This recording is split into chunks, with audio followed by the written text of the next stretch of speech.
Hello, and welcome to another episode of Exactly 10 Minutes, the physical therapy show that is exactly 10 minutes. On tonight's episode, traumatic hip dislocation. Because of its deep-rooted ball and socket joint, dislocation of the hip is rare and requires a considerable amount of force. However, in cases of traumatic hip dislocation, avascular necrosis, a degenerative condition to the head of the femur caused by lack of blood supply, should always be considered. Remember that hip dislocation always is and should be treated as a medical emergency. Remember, kids, the earlier that hip dislocation is recognized and reduced, the higher likelihood for successful management. If it cannot be reduced without surgery, an open reduction internal fixation must be used. The most common mechanism for injury in traumatic hip dislocation is automobile accidents, during which the patient being flexed at the hip and hitting the dashboard with their knee, forcing the head of the femur over the posterior rim of the acetabulum. In the event of posterior dislocation, the acetabulum's anterior position to the head of the femur results in an injured lower extremity exhibiting flexion, adduction, internal rotation, and shortening in comparison to the unaffected side. However, if when the traffic collision occurred, the thigh was abducted, the force on the knee would cause continued abduction and lateral rotation, causing the hip to dislocate anteriorly. Posterior dislocation is far more common than anterior dislocation. Although rare, traumatic hip dislocations also occur in sports activities. One study reported that out of 62 hip dislocations, only 2 of the dislocations occurred during sports-related activity.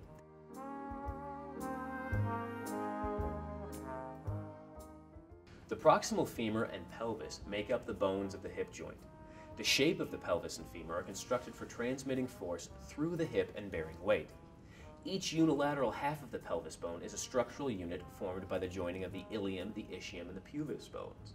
The pelvic bones articulate bilaterally, anterior to one another at the pubic symphysis and posteriorly at the sacroiliac joints. Both of these also articulate with the sacrum. While slight motion occurs at these joints to minimize forces as they are transmitted through the pelvis mainly functions as a unit in a closed chain. The shape of the femur is designed to support the body weight and transfer ground reaction forces through the long bone, neck, and head of the femur into the acetabulum and pelvis. There are 3 ligaments that reinforce the joint capsule of the hip. The iliofemoral ligament, the pubofemoral ligament are located anteriorly, while the ischiofemoral ligament is positioned posteriorly. The triaxial ball and socket joint of the hip is held in place by a strong articular capsule, which itself is supported by these 3 ligaments.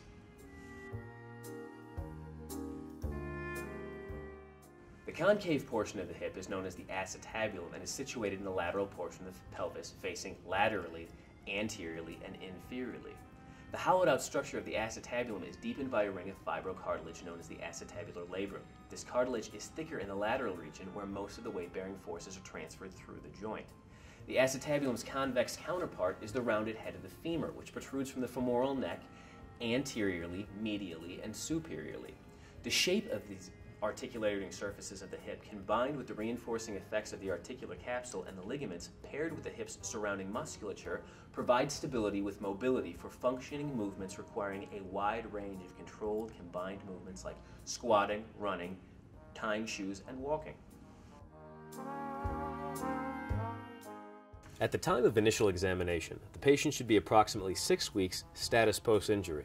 When arriving for physical therapy, most patients coming off an open reduction internal fixation of the hip will ambulate with a Trendelenburg gait when weight-bearing on the affected lower extremity. If not, take the patient through the Trendelenburg test to evaluate the patient's hip abductors. This test is performed with the patient in standing. The patient is asked to raise one leg. The test is positive if the hip on the raised side drops. A positive test suggests weakness of the abductors of the other hip. The patient's chief complaints at this time will typically present as an inability to walk and run without hip pain, weakness in the hip, and difficulty in moving their foot on the injured side due to intense pain in the calf, as well as intermittent pain throughout the posterior thigh and lower extremity. Prior to examination, have the patient complete the Lower Extremity Functional Scale, or LEFS, to assess the patient's current functional status. The LEFS uses 20 specific functional tasks to qualitatively evaluate an individual's functional status on a scale from 0, inability to perform activity, to 4, no difficulty performing activity, at the time of completion of the scale. Have the patient complete the LEFS at various points throughout the rehabilitation to chart the patient's functional recovery. Provided patient is healthy and capable of receiving evaluation, record measurements of height, weight, blood pressure, heart rate, and respiration. Other than Trendelenburg gait and possible dysfunction in lower limb due to neuronal damage of sciatic nerve, the patient should exhibit normal and well-structured motion and normal motor function. Inspect skin at site of incisions to ensure proper healing and no adhesion of the scar. Inspection for musculoskeletal anomalies of the upper extremities should show no unexpected lack of range of motion, strength, or pain with movement. Due to neuronal damages of the sciatic nerve sustained during dislocation, the patient's assessment of sensation with light touch may indicate decreased sensation on the dorsum and plantar aspects of the foot on the injured side.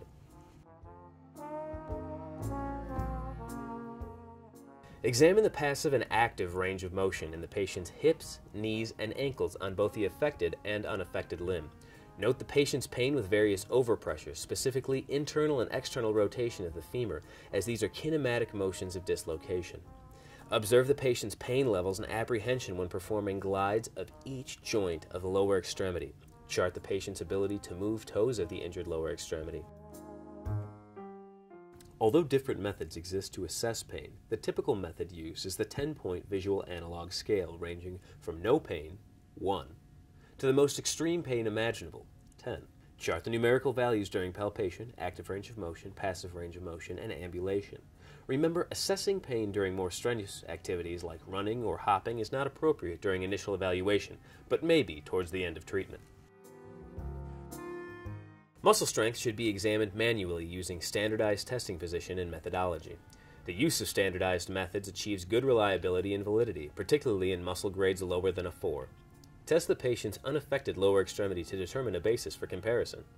Manual muscle testing of the affected lower extremity will indicate various grades of weakness.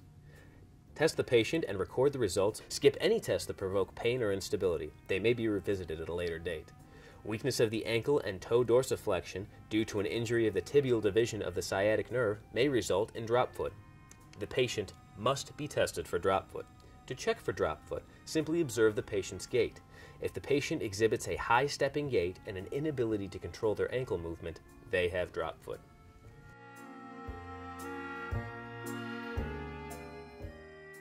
2 or 3 weeks, and in some cases longer, of hip immobilization is required initially for the patient. The thigh, knee, and ankle will in all probability each need rehabilitation at this point. Initially, the physical therapist may incorporate electrical muscle stimulation modalities in an effort to slow muscle atrophy and increase muscle reduction. Following 3 to 6 weeks of therapy, no resistance/unweighted pain-free range of exercises may be performed. Crutch walking is performed until the physical therapist can progress the patient onto unilateral support and then ambulate normally without an assisted device and without pain. Following 6 weeks, the patient may progress to wearing a weighted cuff or boot when completing progressive resisted strengthening exercises. The patient's progressive strengthening program must contain all 6 movements of the hip, as well as PNF exercises. At 8 to 12 weeks, the patient may begin pain-free stretching exercises. Following 12 weeks, the physical therapist may incorporate closed-chain exercises into the patient's program. After 16 to 20 weeks, the patient can progress to plyometric exercises, slide board, and specific functional activities.